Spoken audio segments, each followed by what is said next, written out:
Bonjour à tous. Donc, comme promis, je vais m'occuper d'installer un petit ventilateur dans ce boîtier. Donc, écoutez, je vais faire ça en live, hein, on va voir un petit peu à quoi ça ressemble. Alors, j'ai pris un petit peu d'avance pour ouvrir le boîtier, parce que je l'avais déjà ouvert une fois, mais je sais que c'est un petit peu pénible. Il y a juste deux vis à enlever, celle-ci et celle-ci. Les quatre là, vous ne les touchez pas, parce qu'elles permettent juste de solidariser le bloc batterie avec le bloc alimentation. Et que vous allez l'ouvrir comme ça. Et en fait, si vous arrivez à glisser un petit tournevis en fait au fond sur le côté et de faire légèrement plier cette patte ou alors par l'arrière pour pas la casser, parce que vous voyez que le système c'est un système de maintien à griffe en fait, hein, voilà. Donc une fois qu'on enlève les vis, paf, ça saute, le boîtier la sort et nous voilà dans les entrailles de notre alimentation. Alors vu que tout est géré par ce petit module là, le fameux SK35H, il y a pas grand chose dans le boîtier, hein. On va pas faire d'électronique aujourd'hui, ça va être de l'électricité. Et alors j'ai déjà regardé, là je vais pas redémonter ça parce que c'est vraiment pénible. Les deux fils là vont à la masse sur la batterie d'alimentation donc du module. On a le plus qui va directement, alors je vais essayer de vous le montrer ici, voilà, sur une patte de l'interrupteur. Voilà. Et alors je ne sais pas trop pourquoi, il y a une espèce de pontage qui a été fait vers une autre patte et ça repart vers le module. Alors voilà, le V-in, tac, et ça va sur le plus donc de ce petit module d'alimentation. On a également la masse, donc ce fil-là, voilà, celui-ci là, qui vient également sur le plus de l'alimentation. Et ensuite, on a juste la sortie de l'alimentation, donc vous voyez, qui va alors derrière. Je ne sais pas si je vais arriver à l'enlever. Ouais, voilà, voilà, super. Donc, on a la sortie. Alors, du coup, les fils sont un peu emmêlés. On va essayer de remettre tout ça en place sans tout arracher. Voilà, là, c'est un petit peu plus logique. Et donc, on a la sortie du module qui va donc vers la masse, donc de nos deux borniers et puis le plus qui vient ici. Donc moi ce qui va m'intéresser en fait aujourd'hui ça va être d'installer un petit ventilateur sur le radiateur là. Et je vous avais dit dans une précédente vidéo que j'ai un souci d'obsolescence avec programmé, j'allais dire pratiquement, avec les condensateurs de filtration, parce qu'ils doivent être le plus près de l'étage de puissance, mais il ne faut pas déconner non plus. Le coller comme ça au radiateur, ces trucs-là sont hyper sensibles à la température, à la chaleur. Leur durée de vie en dépend, et là il est collé au radiateur. Donc c'est complètement idiot en fait d'avoir fait ça. Ils auraient pu l'écarter de quelques millimètres ou mettre un petit isolant. Eh ben, ils ne l'ont pas fait, ben, moi je vais m'en occuper. Donc il y a des moments où je vais couper la vidéo, c'est peut-être pour aller chercher une petite pièce ou deux, hein. Comme je vous l'ai dit, c'est du live, donc il va peut-être falloir que je bidouille un truc ou deux. Mais mon idée en fait, ça va être donc d'installer le ventilateur. Donc comme le module est comme ça, moi ce que je voudrais faire, c'est envoyer de l'air sur ce condensateur pour le rafraîchir un petit peu.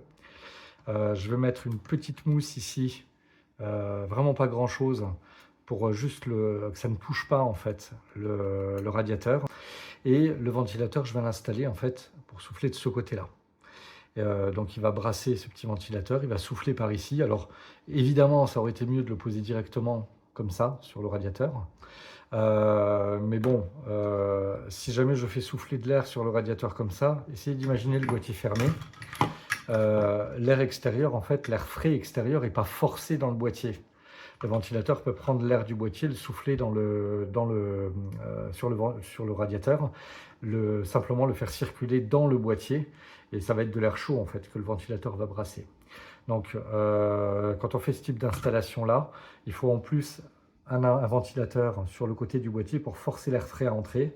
L'air frais rentre, celui-ci le pousse sur le radiateur. Alors là, c'est un refroidissement qui est absolument idéal. Mais bon, deux ventilateurs, j'allais dire, j'ai pas envie d'écraser des mouches avec un grand box. Là, mon idée, c'est déjà de rafraîchir un petit peu le module et je serais déjà bien content. Je vous rappelle que ce module a une sécurité thermique. Donc, on sait qu'il coupe à un certain moment, mais comme j'ai l'habitude de dire, une sécurité, ce n'est pas de la régulation. Donc, moi, mon ventilateur, l'idée, c'est que je vais l'installer à l'intérieur. Alors là, ça va être aussi tout un bins. Je vais l'installer à l'intérieur sur le côté, là, ici, comme ça. Donc, il va falloir ici faire des petits trous pour que le ventilateur puisse aspirer de l'air, l'envoyer à l'intérieur. Vous voyez qu'il y a des trous par le dessus, donc l'air chaud va être évacué comme ça. Maintenant, comment est-ce que je vais faire? Donc, ce qu'il va falloir, alors je n'ai pas trouvé de plus petit malheureusement, comment est-ce que je vais concevoir mon bazar? Il y a deux moyens, il y a deux approches à faire. La première, c'est de mettre un petit thermocouple posé quelque part là-dedans avec une petite vis et de la pâte thermique. Ce thermocouple, vous l'envoyez sur un transistor, le transistor commande, un transistor de puissance adaptée, hein, commande ce petit ventilateur. Ok. Alors ça fait faire un petit peu d'électronique, et puis ce qui me gêne un peu avec un système tel que celui-ci, c'est que ça consomme du courant en permanence, alors que là on est sur un dispositif qui est portatif. Et j'ai envie de limiter ça. Et puis, comme j'ai l'habitude de dire, plus il y a de composants, plus ça risque de tomber en panne. Mais voilà, moi je suis parti vraiment du plus simple. Donc j'ai pris ce qu'on appelle, c'est un contact bilame, un contacteur bilame, que je vais essayer de glisser là quelque part. C'est simplement un contact on-off. Et quand une certaine température sera atteinte, ben, il va se mettre en marche et il va fermer le circuit qui va permettre d'alimenter le ventilateur. Alors ce ventilateur, comme on a une batterie d'alimentation de 20 volts, bah, je l'ai pris directement en 24 volts. Alors, on va voir tout de suite, hein. Je vais remonter le boîtier, on va le tester justement à 15 et à 21 volts. Et je vais voir si, bon, il va falloir que vous me fassiez confiance, on va voir si effectivement il souffle comme j'ai envie qu'il souffle. Alors là, je ne sais plus, je sais plus comment ça se met. Alors, on va tenter le coup comme ça, tac. On va alimenter le ventilateur entre 15 et 21 volts. Comme ça, on verra, enfin, je verrai si effectivement ça souffle correctement sur toute cette plage de tension. Donc, zou, on allume. Alors, je ne sais plus où est l'interrupteur, il s'est sauvé. Voilà. Tac. Tac. Alors là, il est off. Et oui, d'ailleurs, à ce sujet, parce que c'est une alimentation portative, ce qu'on veut, c'est le plus d'autonomie possible. Donc, j'ai pris un ventilateur juste qui soufflouille un tout petit peu. Il n'y a pas besoin de mettre dedans une turbine. Et en fait, bah voilà, vous pouvez voir ici, je ne sais pas si vous verrez sur la vidéo, c'est du 24 volts, 0,6 ampères, ça fera à peu près 2 watts. Donc c'est pas énorme. Et encore une fois, vu qu'il ne va pas marcher en permanence, mais seulement quand ce module va commencer à chauffer, voilà, au niveau de la conception, moi ça me va. On va voir, on va le démarrer. Zut, c'est pas ça. Ça, tac, il est à 21 volts, voilà. Là, je vais le démarrer, hop, ça se met en marche. Ça souffle dans ce sens-là, ouais, voilà. Ça souffle dans ce sens-là. Et bon, c'est léger, hein, c'est pas violent, mais ça va faire circuler l'air dans le boîtier, et très franchement, c'est largement assez. Hein. Ouais, ouais. Je vais le baisser à 15 volts. Alors, tac, on va régler ici. Voilà, je suis à 14,5. On sent encore, c'est léger, mais on sent encore. Et comme je le disais, l'idée, c'est pas d'avoir une turbine, c'est simplement d'évacuer l'air chaud qu'il pourrait y avoir éventuellement dans le boîtier pour le rafraîchir. Parce que ce petit module va de 35 watts à 50 watts. 50 watts, il faut une ventilation forcée dessus. Voilà, moi, je vais le monter jusqu'au 40, pas plus. Et puis, avec le petit ventilateur, pour moi, ce sera largement assez pour ce que j'en aurai pour l'utilité que j'en aurai. Allez, hop, on coupe. Ça me va. On a vu un petit peu comment le circuit était fait, je vais vous le redessiner maintenant pour qu'on comprenne un petit peu la théorie. Alors je vais enlever ça parce que... Bon voilà, alors j'ai regardé un petit peu tout ça et j'ai une petite surprise. Je ne sais pas trop comment ça fonctionne.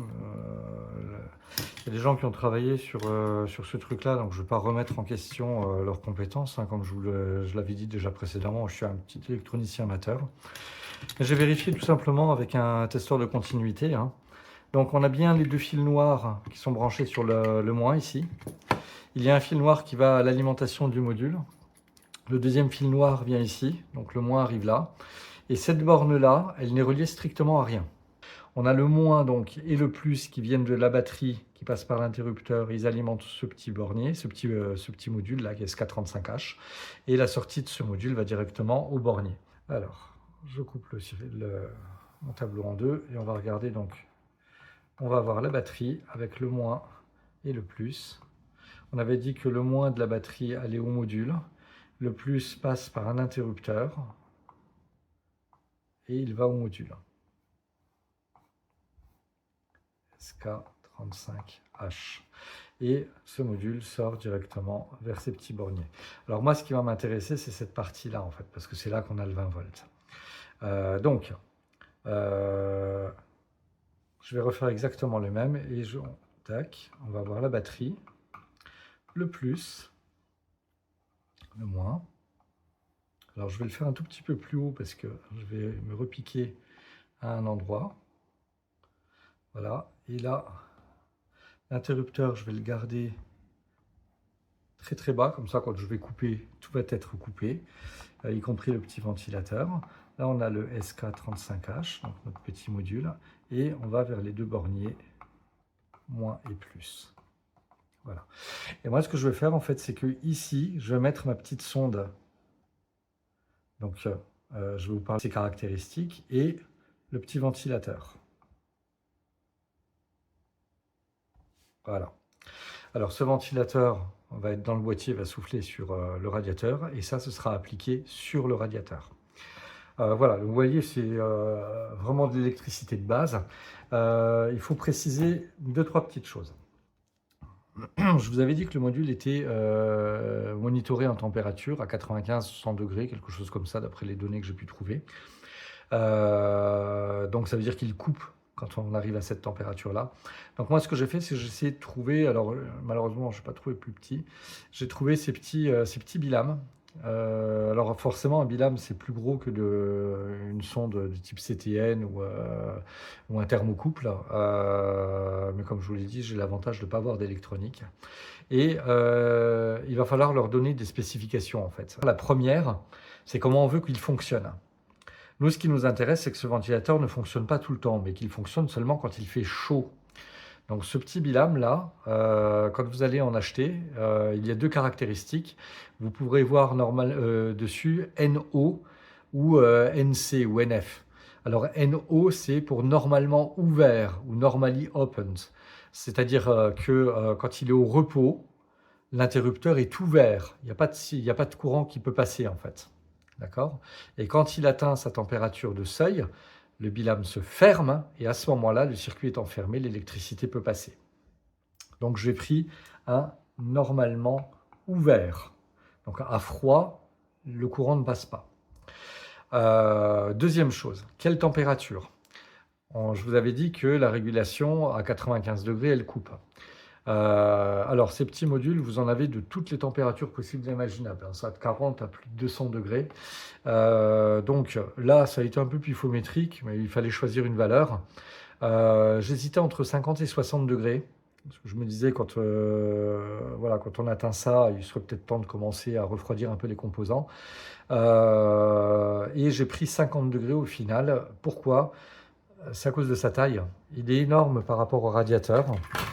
La conduction thermique va pas être extraordinaire, même si je mets un peu de pâte et un petit boulon pour le fixer. Et du coup, il va avoir énormément d'inertie. Et si jamais je le mettais à 60 degrés, le temps que lui déclenche 60, peut-être que le radiateur sera déjà à 90 ou 100. Si les gens ont envie de s'amuser, ils peuvent effectivement, avec une petite caméra thermique ou une sonde thermométrique, regarder en fonctionnement normal quelle est la température de ce radiateur. Et du coup, vous choisirez une meilleure valeur que moi. Et puis d'ailleurs, je vous invite à mettre ça en commentaire, hein, ça pourra aider ceux qui veulent faire le même montage que nous. Très franchement, je ne cherche pas un truc de laboratoire avec une précision diabolique. On parle de régulation, juste que ça souffle quand le radiateur commence à être un peu chaud. Voilà. Donc on a 2 caractéristiques pour ça. Il en manque 2. C'est-à-dire que cet interrupteur, il va voir passer un certain courant, une certaine tension. Eh ben, on la connaît. Ces batteries-là, en fait, elles montent jusqu'au 21 volts. Donc, si vous prenez un bilame qui, à partir de 24 volts, on est largement bon. Deuxième chose, je vais vérifier ce petit ventilateur. Je ne me souviens plus de la caractéristique exacte, mais voilà, c'est 24 volts, 0,06 ampères. Donc, il fait 2 watts celui-ci. Donc, 0,06 ampères, bah, il suffit que ce bilame soit capable d'encaisser ça. Il n'y a pas besoin de plus. Autre chose, on peut parler également sécurité, parce qu'on est quand même en train de bosser avec des batteries lithium-ion. Donc s'il y a un bug avec ça, les puissances en jeu sont assez énormes. Donc on pourrait parler fusible ou d'autres types de régulation. Il y a un fusible là-dedans qui protège la batterie. Donc s'il y a un gros problème, elle est safe. Deuxième point, ce petit ventilateur fait 0,06 ampères sous 24 volts, ça veut dire 2 watts. Je peux vous garantir que s'il y a un problème de court-circuit où le ventilateur se bloque et commence à chauffer, les fils là, ils vont pas tenir longtemps, hein. Ce ventilateur, c'est un fusible en lui-même. Alors vous allez me dire, c'est un peu bizarre de parler comme ça de conception de sécurité. C'est vraiment des puissances qui sont tellement faibles ici. Le ventilateur peut cramer, ça coûte quelques euros. Franchement, j'en ai rien à fiche. Voilà. Et il y a toujours la sécurité thermique ici. Donc c'est bon, c'est bon. Je ne vais pas me casser la tête plus longtemps. Voilà. Donc, bon, on va commencer à faire le montage. Je vous avais dit que c'est un montage en parallèle donc de l'existant. Alors ça, c'est absolument génial parce que ça signifie une chose, c'est qu'il n'y a absolument rien à démonter sur le boîtier. C'est simplement des ajouts qu'on va faire. Donc, ce que je vais faire, c'est déjà, je vais le mettre, je vais faire la petite soudure là. Je vais aller chercher, d'ailleurs, je viens de réaliser une petite gaine thermorétractable pour isoler cette petite soudure. Et vous voyez, on n'aura plus qu'à souder ça d'un côté et puis ça sur la sortie de l'interrupteur et ce sera réglé. Ce sera plutôt comme ça. Hop, tac, voilà. On sera plutôt comme ça. Et voilà. Et la question sera réglée. Après, on n'aura plus qu'à poser ça dans le boîtier. Voilà. Alors, c'est parti.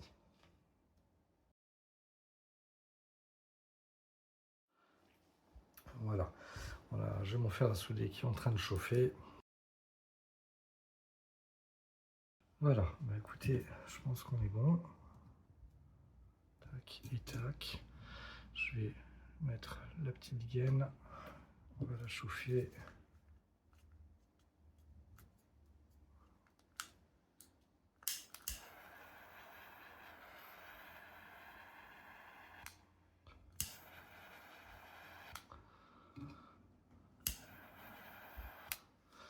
Voilà, parfait.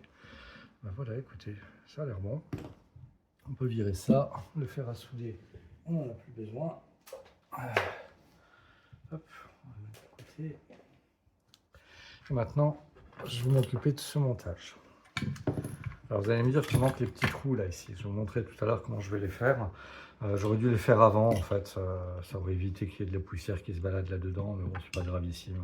Je veux dire, on va se dépatouiller avec. Alors, comme je vous avais dit, on va reprendre le petit schéma en fait que j'ai fait là.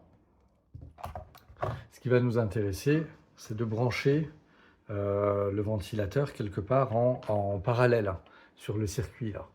Et ben, vous voyez que ces fils en fait sont en contact avec les entrées là. Ben, je ne vais pas me casser la tête, je vais aller directement visser ces fils là directement dans les entrées du SK35H. Comme ça, j'ai aucune soudure à faire. Le montage sera parfaitement réversible et démontable. Voilà. Donc, hop, on regarde les entrées. Alors, je les avais identifiées quand j'avais commencé à bricoler, parce que j'avais pas tout enlevé, les fils étaient moins faciles d'accès. Là, on peut voir, c'est parfaitement identifié, hein, V-in, V-out. Voilà. Donc, hop, on prend un petit tournevis.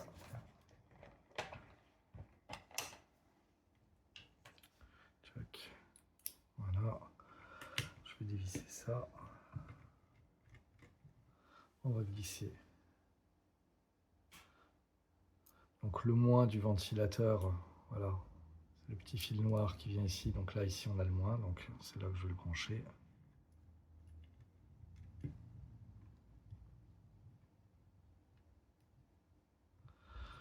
En espérant que oui, c'est parfait, ça rentre. Parce que ces petits borniers n'ont pas énormément d'espace pour accueillir des dizaines de fils. Donc, voilà. Il faut bien serrer, parce que les deux fils ne doivent pas bouger. Il y a quand même quelques ampères qui circulent là-dedans. Il faut que le contact soit bon.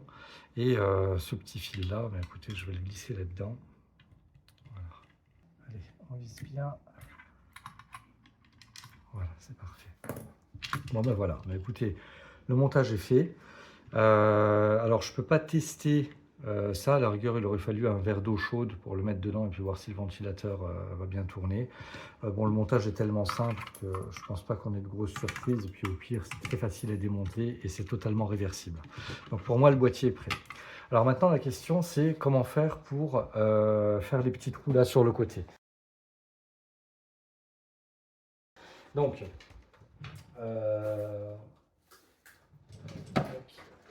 Moi, je vais utiliser une petite méthode dessus. Je vais faire ça avec un crayon à papier et une petite feuille de papier. Je reviens tout de suite. Ça, on aura de jolis petits trous bien symétriques. Il n'y a pas besoin de CNC. On fait ça à la main. Ça marche très très bien. Voilà. Hop, j'ai ça. Je vais poser mon ventilateur. Alors comme vous voyez, comme le ventilateur est fait, cette partie-là, en fait, faire des trous ici, ça sert strictement à rien, l'air passe pas. Je vais essayer de positionner mes trous et je vais peut-être même en rajouter, mais j'aurai des repères. Je vais rajouter, je vais mettre des trous juste sur ce pourtour. Donc on va regarder un petit peu comment ça se présente. Voilà, ben là, on peut voir que cette rangée-là et celle-ci correspondent bien au ventilo. Maintenant, je vais regarder dans l'autre sens. Ah oui, le ventilateur, c'est un ventilateur 25 par 25. Il fait pile la taille en fait pour rentrer dans le boîtier sur le côté là. Alors et là on peut voir que c'est ça et ça qui passent. Voilà, donc tac. Donc voilà les trous que je vais faire en fait. Ce sont tous ceux-là, tout ceci, les quatre là. Puis je vais peut-être rajouter des trous ici là dans les interstices. On verra, je vais voir. Je vais commencer déjà par percer ceux-là et le reste, je déciderai en fonction. Alors ça, vous pouvez le faire avec une perceuse à colonne, ce que je recommande, parce que vous aurez des trous propres. Vous pouvez le faire à la main également. Donc, hop, j'ai fait tout ça. Je rentre tout là-dedans. Hop.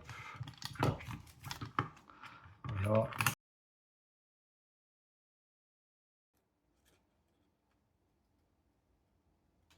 Voilà.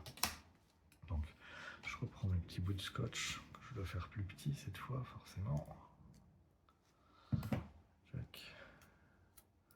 On va en mettre un là, un là. Voilà. Alors là, le but du jeu, ça va être de le placer. Je vais regarder le ventilateur. Je veux quand même être sûr qu'il n'y ait pas de mauvaise surprise.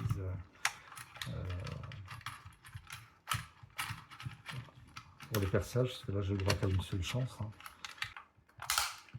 Voilà. Le ventilateur, je vais le mettre par là, voilà, quelque part. Là. Vous voyez, ça va souffler à peu près sur, un peu sur le côté, comme ça, directement sur le boîtier. Donc, voilà, je vais le mettre.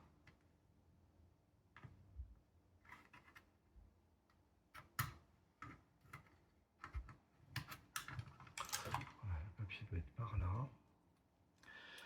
Voilà, zoom, allons-y.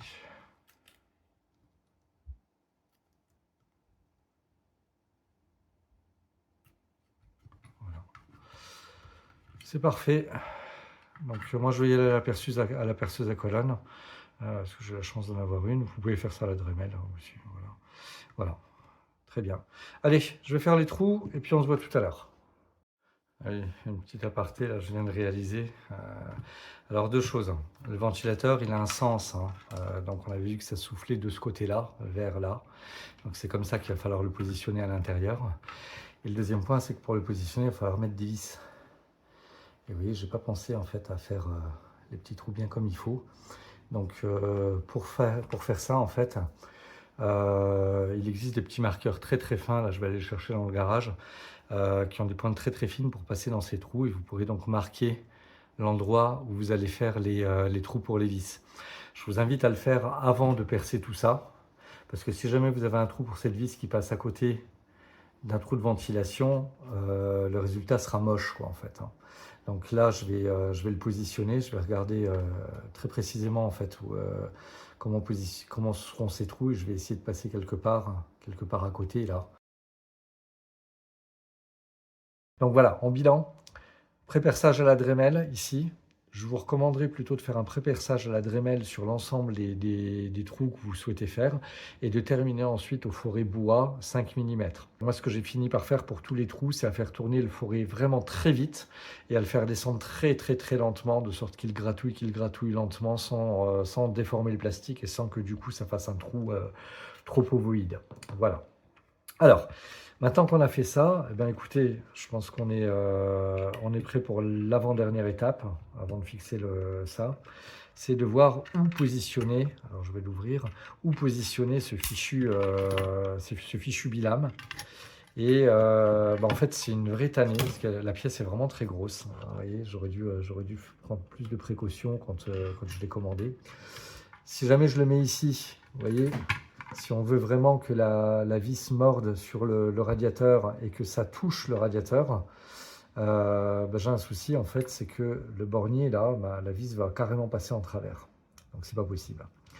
Le bilame devant avoir un bon contact pour assurer le transfert de chaleur et qu'il coupe à peu près à 50 degrés, je pensais à le mettre comme ça.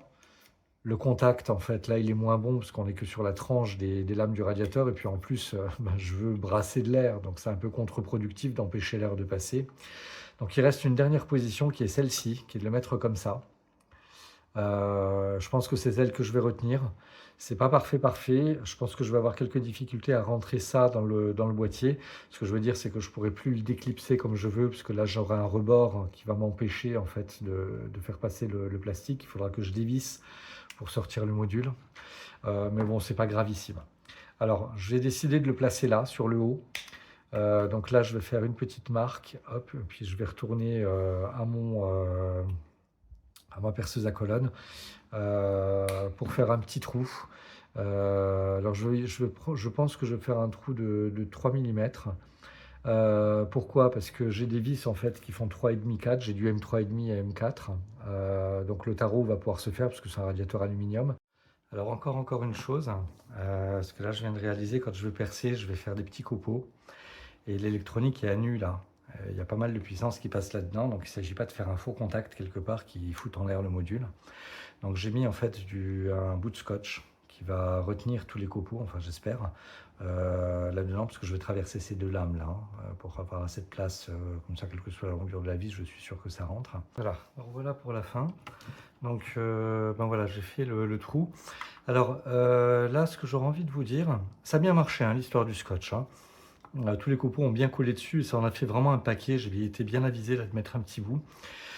Ce qui se passe, alors il va falloir que j'insère un petit truc très peu conducteur par là. Je vais essayer de trouver un petit bout de mousse ou même un petit bout de bois, tiens, un petit bout de cure-dent. Bon, c'est la One Again People, mais du moment que le condensateur est un petit peu écarté, qu'il ne touche pas du tout ce radiateur, moi je serai rassuré. Pour ce trou, il faut veiller à être vraiment particulièrement veiller à ce qu'il soit bien perpendiculaire. Si jamais vous avez le malheur de le faire de côté ou comme ça, comme il va appuyer, et ça c'est une partie qui est, j'ai l'impression que c'est une sorte de céramique là, donc c'est très dur. Et si vous vissez, en fait, ce qui risque de se passer, c'est que ça risque de se relever, par exemple. Donc vous n'aurez pas un contact thermique optimal entre le bilame et le radiateur. Alors j'ai un ébavureur, mais il est fait pour des trucs assez gros. Ce que je fais sur des toutes petites pièces comme ça, c'est que je prends un forêt métal d'un diamètre un peu supérieur et je le passe à la main, en fait. Et ça tranche bien les bords, ça marche très bien. Voilà, j'ai prévu ma petite pâte thermique. Le taraudage, je l'ai déjà fait en mettant une micro-goutte de WD-40 ou d'huile en fait là-dessus pour faciliter un petit peu, parce que ça c'est la vis qui fait office de tarot. Et puis ma foi, je pense qu'on va pouvoir y aller. Donc j'en mets vraiment pas beaucoup. Je vais mettre un chouïa de pâte thermique. Voilà, là, il y en a déjà pratiquement trop en fait là. On va placer la thermocouple. Alors maintenant que je fais le contact avec la pâte, il ne s'agit pas de trop le bouger. Voilà.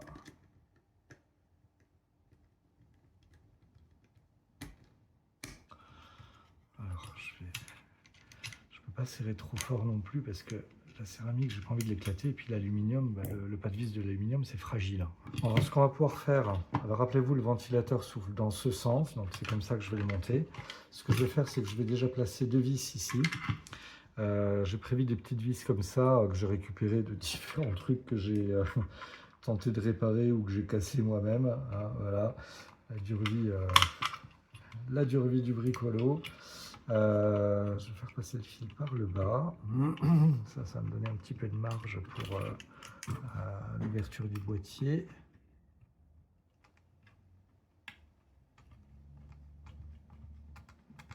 Voilà. Et là, c'est le drame. Vous voyez, la vis est beaucoup trop petite pour pour le ventilateur. Donc je vous rappelle, c'est un 25 par 25.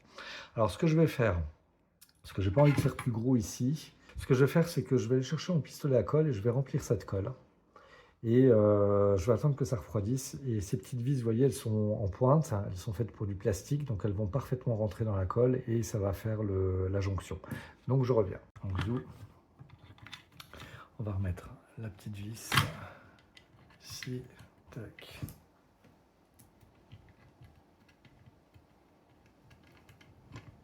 Voilà, on va se traverser.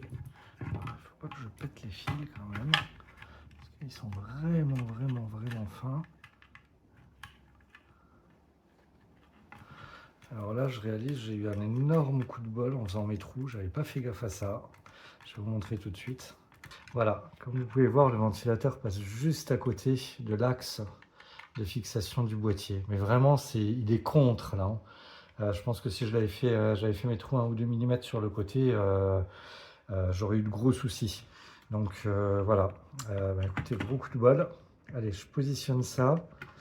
Et puis deuxième chose, là vous voyez, encore une fois, comme quoi prendre des mesures, c'est pas toujours inutile. Voilà, le boîtier, en fait, comme je le place, il y a une partie de la ventilation qui est obstruée par le boîtier, donc ce qui est un peu dommage pour de la ventilation. L'air va un peu passer, mais il est gêné en fait. Je pense qu'il aurait été, vous voyez, plus judicieux de décaler le ventilateur d'un demi centimètre, ouais, vers le fond. Je remets les petites griffes au fond. Et voilà. Et je vais pouvoir mettre les dernières vis.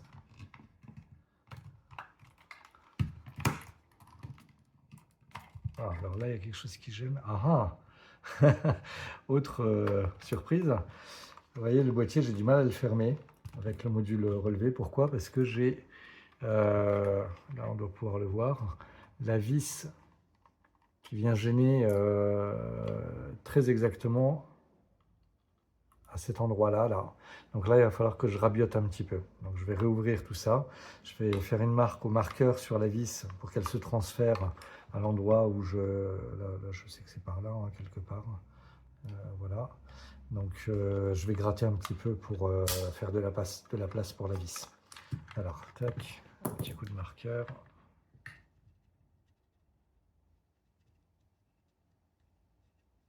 Et je pense que je vais aussi limer un petit peu la vis là, pour être bien sûr que je gagne le demi-millimètre là qui me manque. Voilà. Donc tac, j'appuie bien. Et là, si j'ai de la chance, alors, ouais, c'est léger. Ah oui, voilà, ouais. On voit en fait la marque ici. Alors là aussi j'ai de la chance dans mon malheur, c'est que c'est tombé sur l'entretoise là ici. Donc je vais pouvoir la rabioter et ça va me faire gagner 2-3 mm tout de suite. Donc j'ai j'ai fait des petites bêtises, mais voilà, dans mon malheur, c'est pas si mal. C'est pas si mal, j'ai plutôt de la chance. J'espère que ça profitera à ceux qui veulent s'amuser un petit peu avec ce module et le hacker. Vous voyez que même en essayant de penser un maximum de trucs, je me suis focalisé sur l'électronique et pas sur la partie méca.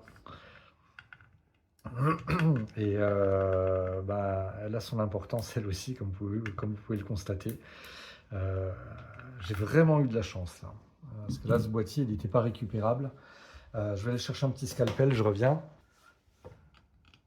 Voilà. Avec du 5, ça devrait passer, donc je vais le faire là. Vous voyez, ça marche plutôt pas mal hein, dans le plastique. Dans l'aluminium, quand je vous disais débaburé, c'était un petit peu ça le principe. Hein. Le plastique, forcément, c'est plus tendre, donc il n'y a pas besoin d'appuyer très fort. Un bon forêt métal bien affûté va mordre très vite dedans. Hop. Voilà. J'espère que j'aurai de la chance dans mon malheur. Peut-être qu'avec les reflets, là, vous voyez, voilà ici, c'est ce coin-là là, que j'ai creusé un petit peu. J'ai enlevé là 2-3 mm d'entretoise et creusé peut-être d'1 millimètre dans le plastique. Donc j'espère que ce jeu-là sera suffisant pour me permettre de fermer mon boîtier. Je pense qu'on peut crier victoire. Voilà. Bon, ben, ma foi, le ventilateur, je vais juste vérifier qu'il n'y a rien qui l'empêche de tourner. Non, voilà, il est parfaitement libre, c'est parfaitement fluide. Eh ben, écoutez, oula, ouais.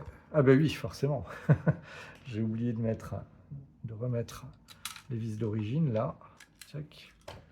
On y est. Je vais juste vérifier qu'il n'y a pas de court-circuit quelque part. Voilà. Et bah là, la vérification elle est simple, hein, je vais le mettre en marche. C'est un court-circuit, on va voir apparaître de la puissance là. Alors, tac. Ah oui, il faut le mettre on. Voilà. Puis là, je vais vérifier qu'on est bien à 0 watts. Ce qui me permet. Alors, voilà, water. Voilà, là on est en watts. Donc voilà, j'ai bien nettoyé, il n'y a pas de morceau de ferraille qui traîne, le morceau d'aluminium. L'afficheur s'allume correctement. Quand on le met en marche, on voit qu'il n'y a aucune puissance qui est soutirée. Donc j'ai bien aspiré tout ce qui restait. C'est vraiment la vérification ultime. Hein. J'avais pas vraiment de doute dessus, mais bon, voilà, ça permet d'être sûr. Et ma foi, ben, on a un petit ventilateur qui devrait normalement se déclencher quand le radiateur va dépasser les 50-60 degrés. Parce que si jamais mon montage ne marche pas, que le bilame à 50 degrés c'est encore trop et qu'il ne se déclenche pas quand l'appareil commence à chauffer, bah, je le verrai, puisque là en puissance on va voir qu'on flirte avec les 30-35 watts et si le ventilateur n'entend pas, c'est qu'il y a un souci. Bah, j'achèterai un bilame de 40 degrés. Écoutez, dans ce cas-là, je mettrai un petit commentaire pour vous dire que j'ai fait une petite modification. Mais bon, 50 degrés, je pense que ça devrait être bon. Voilà pour ce petit hack. Bah, écoutez, si vous avez apprécié comme d'habitude, j'apprécierais moi aussi un petit pouce. Ça m'encouragera à faire la suite, parce que c'est quand même du boulot tout ça. Même si ce sont des petits bricolages, hein, monter la vidéo et qu'on sort, c'est du taf, bah, ça m'encouragerait, voilà. Et merci à tous pour avoir passé ce petit moment avec moi.